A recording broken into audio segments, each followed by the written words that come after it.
అసలు తెలుగు అన్నదానికి ఆంధ్ర జాతి వాళ్ళకి సంబంధమే లేదు. మీరు రామాయణం చూసినా, మహాభారతం చూసినా వాళ్ళ జాతి ఆంధ్ర జాతి, వాళ్ళ భాష ఆంధ్ర భాష, వాళ్ళ ప్రాంతం ఆంధ్ర ప్రాంతం. నన్నయ్య తిక్కన ఎర్రాపరగడం చూసినా కూడా మేము ఆంధ్రం బొనరించి అన్నారు వాళ్ళు. మేము ఆంధ్రంలోకి ట్రాన్స్లేట్ చేసామన్నారు వాళ్ళు. ఎవరు మేము తెలుగులో ట్రాన్స్లేట్ చేసామని అనలేదు.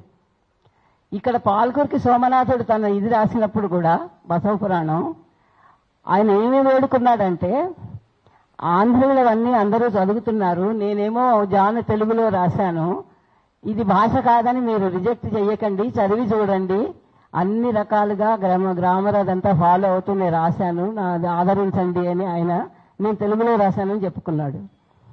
ఇప్పుడు బౌద్ధుల ఆరామాలు అక్కడ ఇక్కడ ఉన్నవి చూసినా కూడా అక్కడ వాళ్ళు ఆంధ్రం అనే వాడారు, ఇక్కడ తెలుగు అని వాడారు. ఎవరు వాడాలి, ఎవరు ఆ భాషను తెలుగు అని అనలేదు. ఈ మోసం ఎప్పుడు మొదలైందంటే 53లో వాళ్ళకి రాష్ట్రం వచ్చి 2.5 ఏళ్లలో చతికిలబడ్డారు. ఏమీ వాళ్ళు అసలు చూసుకోకుండా 12.5 కోట్లు అప్పు చేశారు కేంద్రం దగ్గర. కేంద్రం ఇంకా చేతులు ఎత్తేసింది, మేము ఇవ్వలేము మీకు, మీ ఇష్టం వచ్చింది చెయ్యండి అని. అప్పుడు వాళ్ళకి గుర్తొచ్చింది, నిజానికి ఇద్దరు తెలుగు వాళ్ళు అయితే అప్పటికే 52లో మనం వేరయ్యి మనది పెట్టుకున్నాం కదా నిజాం గారిని. మరి 53లో వాళ్ళు అయినప్పుడు అప్పుడే మొదలవ్వాలి కదా, ఈ 2 తెలుగు రాష్ట్రాలు ఒకటి చెయ్యండి అని. అప్పుడు మొదలు కాలేదు.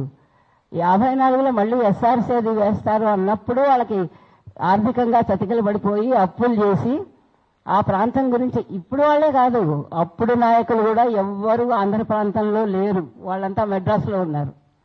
సంజీవ్ రెడ్డి బెదిరించాడు నెహ్రూని, ఏమని, నువ్వు కర్నూలు రాజధాని చేయకపోతే నేను మెడ్రాస్ నుంచే పాలిస్తాను అని.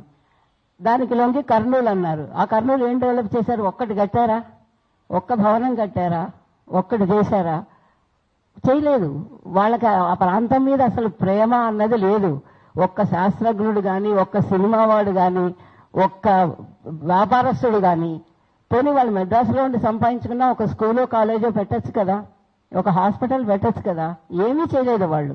ఆ 3 ఏళ్ళు ఊరికే కూర్చుని తర్వాత ఇక్కడ యాక్చువల్లీ ఇంకా విచిత్రం ఏంటంటే, వాళ్ళు ఫస్ట్ సభ చేసుకుంటూ కర్నూలులో మొట్టమొదటి సభ చేసుకుంటూ సంజీవ్ రెడ్డి ఏమన్నాడంటే, ఏది బెదిరించిన ఆయన, కర్నూలే కావాలని బెదిరించిన ఆయన ఏమన్నాడంటే, అందరూ చాలా ఉత్సాహంగా ఉన్నారు హైదరాబాద్ వెళ్ళిపోవడానికి అన్నాడు. వాళ్ళ మొదటి సభలో, వాళ్ళ రాష్ట్రం వచ్చిన మొదటి సభలో అన్నారు ఈ మాట.